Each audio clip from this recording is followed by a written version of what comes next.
们讲的语言一个字都听不懂。我当时听到就是讲，Is it clear? Yes sir 就好了。你讲 yes sir， 因为大家都喊嘛。那一天的晚上我记得，梁婆婆从那个后台这样哒一走出来的时候，全场的爆笑声哦，是我从来没有体验过的。当你是一个艺人啊，你讲什么都爆笑的话，你整个演出的心情就很不一样。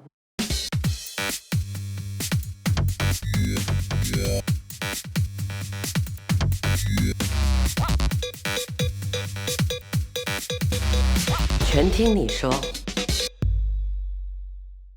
在最疯狂的时候，全新加坡最轰动的，就是梁婆婆。可是也迎来了你生命中的另一个危机，就是一鸣大哥，要离开了搞笑行动了。那个时候，其实我也都在搞笑行动系列。我觉得那个时候可能要让人家知道志强大哥到底碰到什么样的一个。其实说真的，就是那时候一鸣要离开，是因为那个蔡和平，就新加坡人在香港呢做综艺节目呢，算是蛮有一个知名度的。他开创了欢乐今宵。然后他那时候就找了沈殿霞，他要再找一个胖的人，就给他发现到了林一鸣，然后就拉了一鸣跟这个沈殿霞去搭档。我坦白讲，我其实是觉得，不要这样嘞，我们好不容易建立了这个搭档嘞，你这个一来就把我们这样拆散了，这样你会不会觉得太残忍了一点点？是。但我一直都觉得说如果2个人过去的话也还是可以跟沈殿霞搭档。那我呢，在旁边或者是在什么其他的做这个创意的工作，我觉得他会帮到他的一个台。那时候你有这样 request 吗？没有啦，我怎么好意思这样子讲？因为你的个人想法，人家会觉得这个不是整体想法，这是你个人的意愿比较强，不一定觉得是整体。是，对不对？是。其实呢，后来我觉得他们做的决定呢也没有错。一鸣的离开肯定是没有错的。为什么？人往高处嘛。我觉得他没有错，谁都没有错，可是心里一定不是滋味的。那你那个时候，我感觉啦，你就很down。又down。我那时候很担心搞笑行动就走不下去。对，这是我最大的一个担心。不过后来真的是我们的综艺组，老实讲，不是今天讲拍马屁的话啦，我觉得在那个阶段裴晴还有 Mr. Man 本身他们其实的支持度也是蛮大的。没关系我们创造新人物结果梁细妹就出现了。对，你知道吗？对。但是当时做梁细妹的时候，还真的有压力那 Mr. Man 还跟我讲说，我把国皇跟谁都调回来给你，不用怕。当然你是这么讲啦，也是这么样，因为很多事不用讲。因为你看一个好好的盘呢，忽然间在不说不问不讲的情况下这么拆散，而后期这么多年，你们也没有这样的机会再回到当初的那个搭档过。因为那时候一鸣他后来有回来搞笑行动，可是他选择跟另外一个女的搭档还是怎么样的，反正我们后来也跟国皇搭档也已经顺了，所以大家也不需要继续融合配搭还是怎么样。所以对一鸣大哥的这一段历史，你觉得你会做一个怎么样的总结？人生就是这样的合多就必分，分多就必合。反而我觉得这样的一种考验非常好，因为后来呢也就证明了，就是说梁细妹在重新创造起来的时候呢，我们也走得很顺。而且呢，我们也因为这个情况，我们就创造了一个新的人物，不然的话，我们只是梁婆婆而已。所以呢，我那个时候觉得是一个危机，后来反而是一个转机。因为反而梁细妹呢，还演得比梁婆婆还长，因为她的内容可以撑3年零8个月。也就因为这样子，一鸣大哥的出走，然后梁细妹的诞生，梁家班就更加的靠拢你了。对。所以你在这个8点档综艺的时候，你的梁氏风格真的是引领全岛，改稿然后所有人的台词几乎都是，就是你可以眼睛闭着就可以知道这是志强大哥的台词。所以他们报馆的记者都说这是梁氏喜剧，他们都真的，他就把它写出来，就我还不知道我已经有一个风格了这样。所以这10年来给我的一个训练，我觉得我们算是掌握到了。所以当我拍第一部电影钱不够用的时候，我就跟国王讲一句话：我们把电视全部不能演的放进去。那么进入电影呢，它其实是因为尺度不一样，它可以给我们有更多的发挥的空间。好，那你说你从搞笑一直改到电影，你的那个改稿能力，听说在你这一组的人是超人型的，你是改到最后1分钟要上台了都还在搞。听说全组人为了你你一改道具全部跟着改了。我记得有这样的做法。很羡慕你耶。但是你要忍受得了。你有没有看到那个时候人家对你的眼神？还是你知道，但是我尽量不看？有哪里没有？常常都会看到。我不是说视而不见，也是说不理会，只是说啊，我要是理会，我就是要牺牲这个。所以我们可能就是衡量一下，你看最后观众看到的是不是最完美的？这10年见证是真的对，开心。这10年的见证，但是这过程里面呢，真的就是有很多这种。你有没有碰过你正在改，或者是因为有些人可能 handle 不了崩溃啊，或者是不做了？如果真的 handle 不了的话哦，我从来不会逼的。我有一个好处，就是说我一定会要求，但是你跟我讲不可以，我一定要配合你。会吗？真的。但是我跟你讲，我一定会争取到啊你的这个limit，因为有些时候你不懂你的 limit，而且我们也不懂这个人的 limit。所以我们就去到那个limit了。你看到他真的是做不到了哦 ，OK 好，那就不做了。OK， 你会骂人吗？我比较喜欢啊酸了，因为这个气氛里面哦，如果你骂得太猛的话哦，他情绪也会受很大影响。每次我在导演的时候，我就总是会拿着一个麦克风，然后呢现场一定要有 speaker， 因为懒得哦一个一个去讲。这个我懂，跟很多导演不一样。但我告诉你啊，大陆很多导演都是这样子。下来我们拍第38场戏。记得啊，那个道具怎么样？什么？哎，哇！我就是去看过了，我觉得哎，这个 idea 很好。酸的最高境界。我酸的时候有时候是会，好像我拍《阿婆准备的时候，我是酸最厉害的了。但因为他们年轻人嘛，对，他们也是一般人在一起，也不会有什么 hard feeling 啦。就讲啊，刚才那个谁啊，哎，副导演，哎，跟我叫2台戏，他应该可以回家了。那还好。啊，不是，大家就笑到翻了，那已经懂我在讲他了嘛，哈。然后后来我们再来谈一下，就是虽然有了这个梁家班，可是再过不久，艺人就慢慢的离开了梁家班。我知道梁家班就是国芳、辉哥、莫小玲，我知道就是这3个。其实说真的，也不是他们离开梁家班了，因为那时候呢，我也想休息一下，我就没有那个力气再带了。因为有些时候我就接着路啊，走得这么远的时候，蛮累的。刚好我有一个圈里面一个好朋友嘛，他自己也有一间公司，就是 Wing5。我就跟 Wing5讲说，哎，你帮忙 take over 看一下这批人吧。那 take over 之后，他们就开始做新的发展。我也是，觉得 OK 了。你觉得累是因为你那个时候觉得累，还是因为你觉得对艺人管理这一层面，其实也不是你最拿手？其实是，你知道吗？管理人是最累的，为什么呢？因为你要很了解每一个人，你要公平，永远都做不到是公平。对，你今天给这个人啊，哎，为什么我没有？为什么你没有？因为你就是没有像他这样啊。哎呀，我出口吗？很难听的。所以就可能会有一些误会。在我知道啦，你们梁家班一个女的艺人，她就是你不说，她不问，然后她自己以为觉得怎么样就。我告诉你，艺人最怕的时候就是他自己觉得他红了，最怕的就是他觉得哦，我没有你可以的。但是我只是要讲一下，就是说，哎呀，也不能够怪他们，为什么呢？因为他们呢，穷困那么多年，突然间呢有风光的时刻到来了，他总是要享受一下嘛，对不对？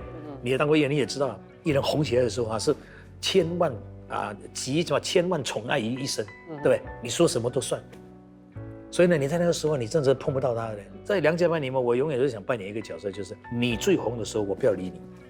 你不红的时候，我会看着你，那才是朋友。我觉得基本就是这样。然后我很想问志强大哥，你会怀念综艺吗？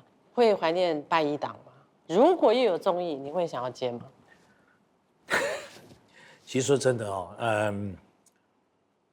你问我哦，其实我当然很怀念搞笑行动那段日子。也许我怀念的是当时的青春，洒劲，天不怕地不怕这样。怀念当时收视率很高的时候，大家的那种对你的那种欢呼啊。那如果你说要重新再回来再做这个工作的话，我不知道嘞。我其实是真的蛮疲倦的，而且我现在是想做比较没有现场工作压力的。I don't know 还有什么综艺节目是适合我做的？因为现在我看到国皇这些做的都做得那么好，那么棒，反应也很快。反正我觉得现在我们反应都慢了，你有一天会体会到反应慢是怎么样。哎呀，真的，我跟你讲，反应慢什么？也就是说，那个人讲一句话，你要反驳他，你懂，你要反驳他，可是怎么反驳？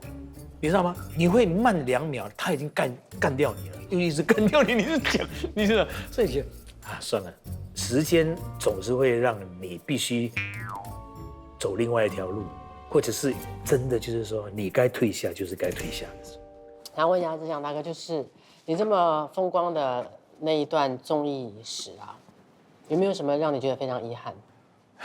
遗憾了。要啦，你有时候会看到孩子都长大了，突然间你发现到，你好像忘记陪他们了。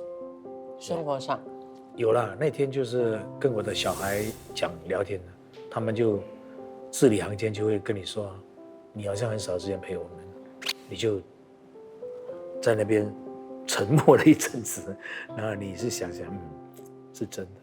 你看你小的时候呢，就是喜欢爸爸这样抱着你，你就很 enjoy 啦，啊，他就不会喜欢玩哭了，口水，就喜欢玩口水啦。你看到没有？小的时候我们就这样疼你的，长大之后你会坏蛋骂你，会不会？你看你的手，爸爸就喜欢你的手，小手，你看很美，小手，还有小脚。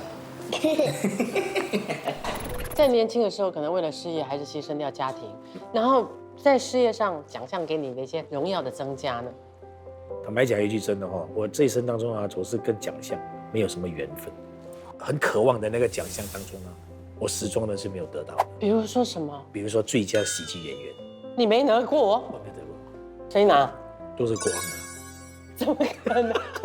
徒弟拿也是一种光荣。可是为什么你们？我没有责怪他，或者是怪他拿这个奖项，我只是遗憾我自己没拿而已。为什么呢？这 timing， 因为当我在演梁婆婆梁细妹的时候，被认同最高的时候，可是那个时候电视台没有这个喜剧的颁奖，是当年没有综艺，但是后来有的时候呢，就是有了这个奖项，虽然我还在圈子里面，可是我觉得那个时候呢，已经过了我演那个梁婆婆梁细妹最辉煌的那个时期。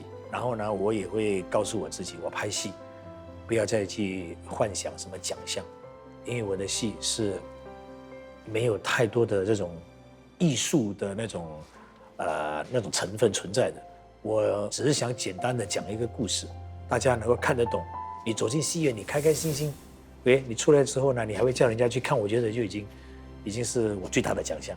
这个我也要老实跟你讲，以圈内人哈，你想不想听一下圈内人的心声？好，看你的电影是我们必做的功课。真的是开心还是不开心？你觉得？开心，是开心，真的。谁说的？而且几乎我问到的都是，这样大哥戏看了吗？他的戏看了吗？看啊，一定要看啊，又不看怎么可以？感谢感恩，因为电影这块啊，是真的是最不容易做的。但是对你来讲，仿佛又找到另外一个天堂，因为你从电视去到你所谓的可以更好发挥的。是。第一部电影就是钱不够用，而且票房超好，没有想到，然后钱也收不到，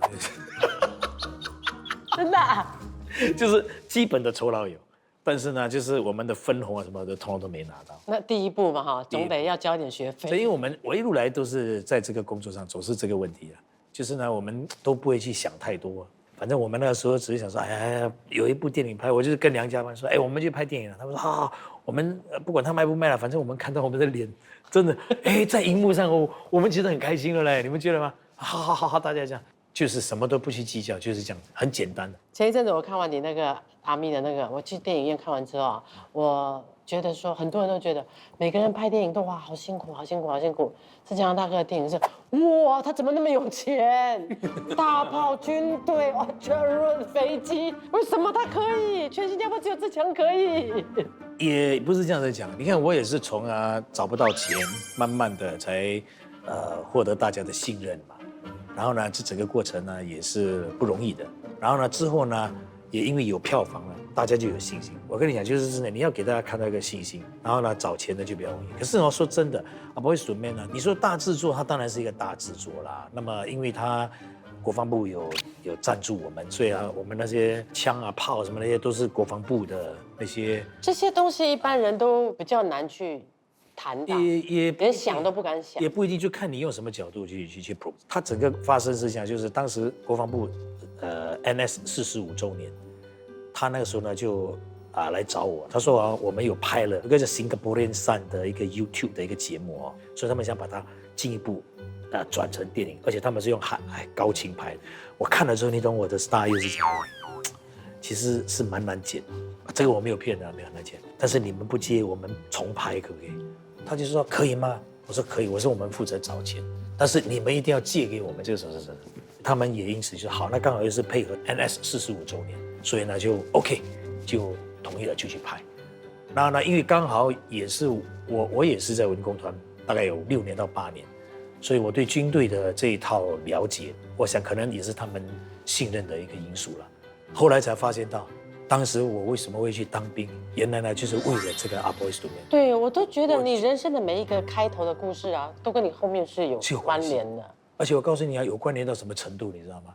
有些时候老天要帮你，他就是帮你。因为我们要讲一点70年代的军人是怎么样的嘛，那你要去找70年代的制服嘛。OK， 制服我们可以做，因为找那个颜色来重新缝纫就可以了。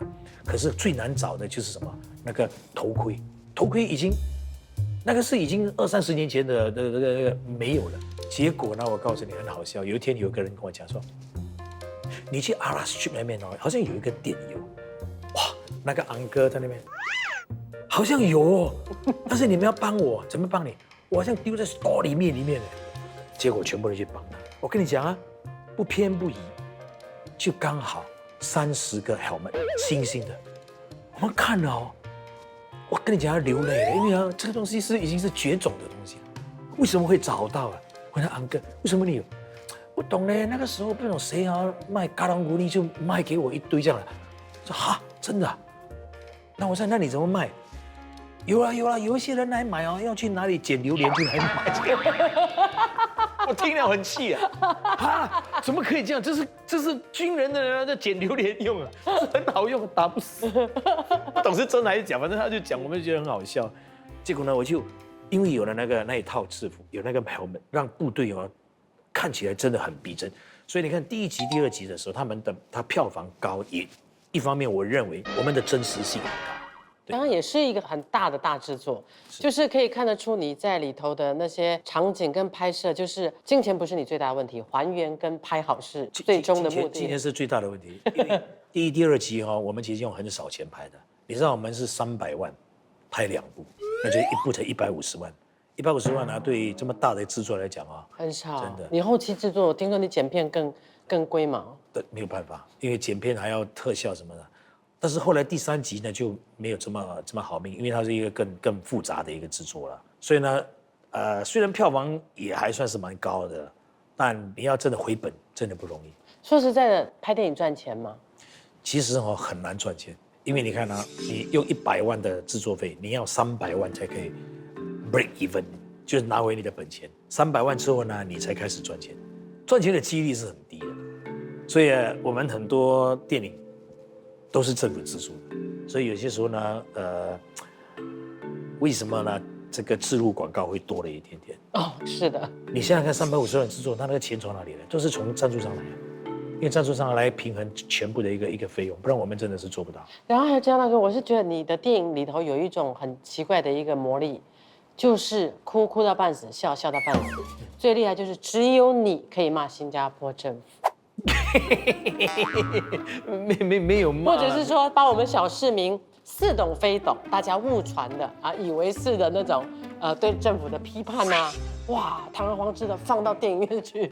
你不怕？你怎么可以过关 ？FS， 其实我要跟大家讲，就是很多人其实印象中一直觉得新加坡呢是一个没有言论自由的国家，但我说其实也不是，就看你讲什么。其实基本上我的感觉就是说，如果它是跟生活有关系的 ，OK， 你只要呢不是去捏造的，其实政府基本上它还是允许你讲，因为那只是代表你的观点而已。比如说小爱部分的那个放牛班制度，那个是政府的条规没错啊，可是它对很多孩子啊，对很多家长的带来的那种冲击力啊是很大的嘛。这个呢你讲没有问题，为什么呢？因为你就是反映啊，在这样的一个制度之下，大家的一种反应。所以我所做的一个工作呢，是我在反映一个现实的一个情况。因为我的反应啊，如果是骗人的话哦，它没有共鸣。有一次啊，有一场戏，我们把那个 ERP 啊拆下来丢进海里面，那个有一些官员是不太开心，他说怎么可以这样？这个是这样，我就说。这是人民的想法嘛，就是大家都很想把这个丢掉，因为这个是老是赚我们的钱那种感觉嘛。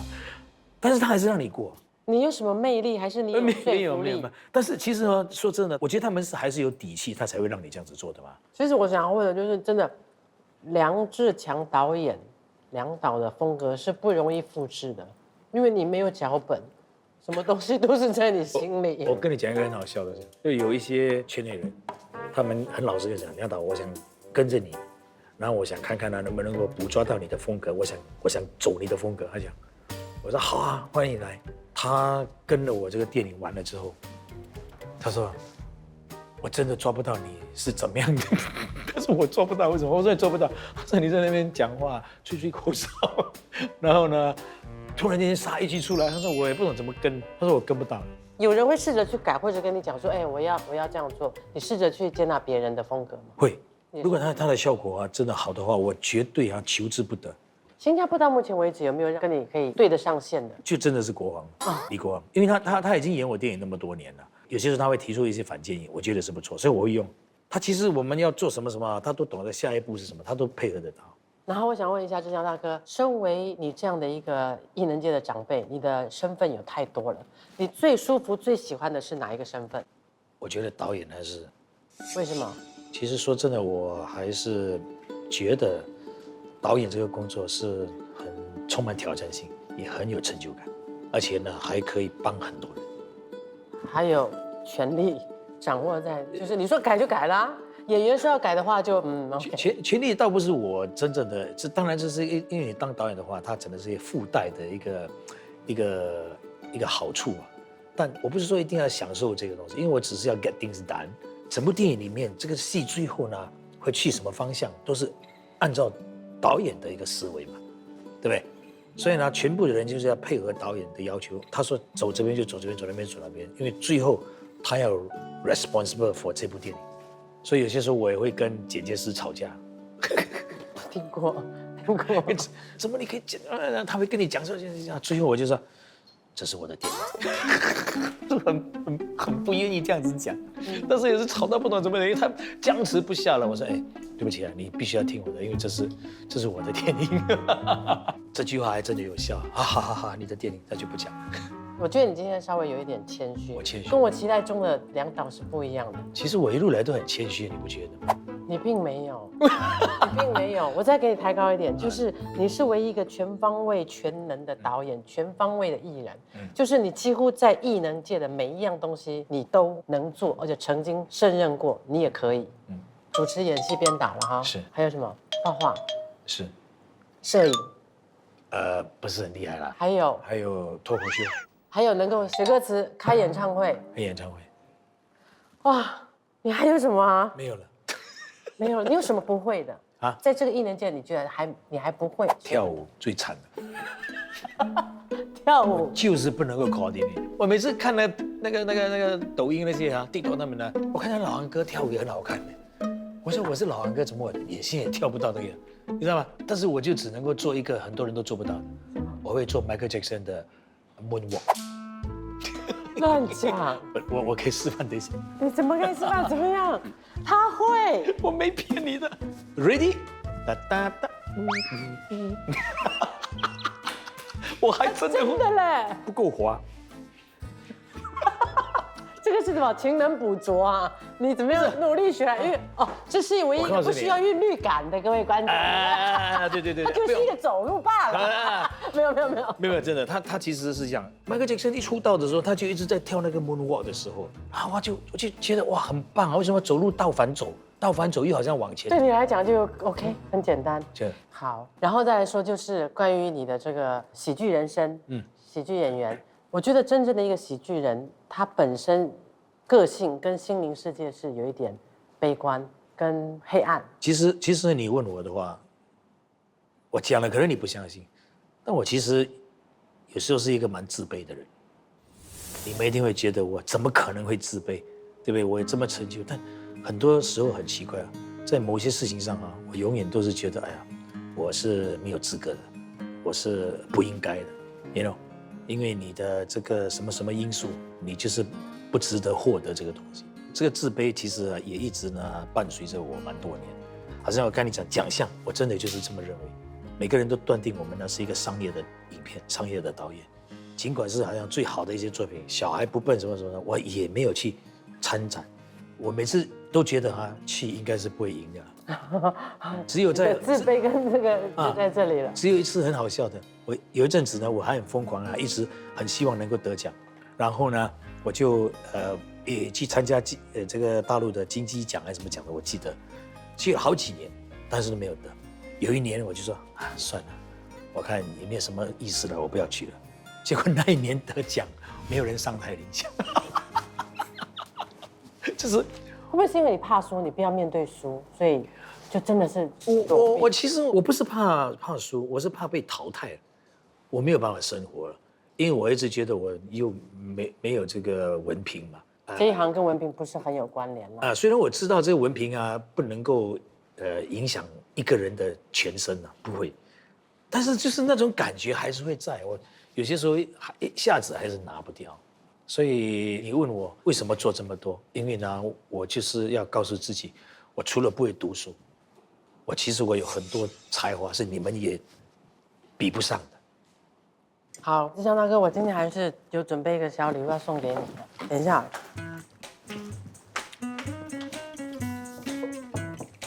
这个也是制作组准备的。什么来着？等一下，你看一下这个是梁导专用的大声公，是让你在片场的时候，来这边开。OK。Wake up your idea。然后这个呢，是因为你已经做人家爷爷了。这个是第2支枪，因为你是梁志强2支枪，所以送你2支枪。这个是宠孙专用的，还可以。哇！送给你的，谢谢你。我觉得最重要的是，我们还是要代表制作组，要谢谢志强大哥在这几10年来对我们演艺圈的贡献，跟你的青春都陪我们一起度过。OK， 好，谢谢，也谢谢这么多年来观众对我的爱戴。感谢今天怡凤她做的这段访问，至少呢，她也让我有机会讲一讲，可能我一直以来都没有讲过的。我到目前为止呢，我还是觉得说，也叫观众呢不要放弃新加坡的这个电影工业，因为现在电影工业呢正在面临一个最大的考验，就是整个平台呢已经在改变当中戏院呢蛮惨的，我就觉得说，希望大家能够不要只是顾着在家里看，有些时候呢还是要到电影院去。所以，如果大家能够继续支持电影的话，我们的电影才可以走下去，才能够做得更好。再次的谢谢大家，谢谢志强大哥。